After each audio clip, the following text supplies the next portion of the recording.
भंडाऱ्यात उमेदवारीसाठी भाजप आणि राष्ट्रवादीमध्ये चढाओढ पाहायला मिळाली. शिवसेनेची भूमिका निर्णायक ठरणार आहे. स्थानिक नेत्याला उमेदवारी द्या, त्याला सहकार्य करू, आमदार नरेंद्र भोंडेकर यांनी हे वक्तव्य केले. आमदार नरेंद्र भोंडेकर यांच्याशी बातचीत केली आमचे प्रतिनिधी शशिकांत भोयर यांनी. भंडारा गोंदिया विधान परिषदेच्या निवडणुकीला आता सुरुवात झाली आहे. महायुतीचे घटक पक्ष म्हणून आमदार नरेंद्र भोंडेकर, उपनेते शिवसेना शिंदे पक्षाचे आपल्यासोबत यावेळी आहेत. जे वरिष्ठ ठरवतील, सीएम साहेबांनी आमचे डेप्टी सीएम साहेब ठरवतील आणि जे पक्षाकडून आदेश मिळेल तर आम्ही त्यांच्यासोबत आहोत.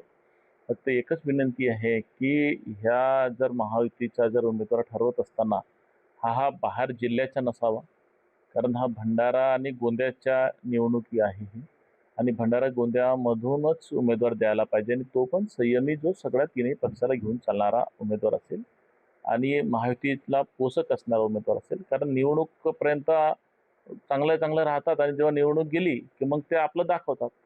त्याच्यामुळे आमच्या जिल्ह्याचं वातावरण खराब होतो.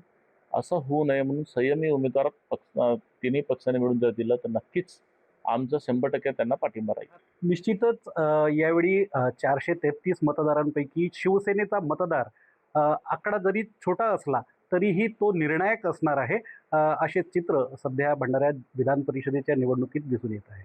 शशिकांत भोयर, लोकशाही मराठी, भंडारा. लोकशाही मराठी ऐका, पहा, जागरूक रहा.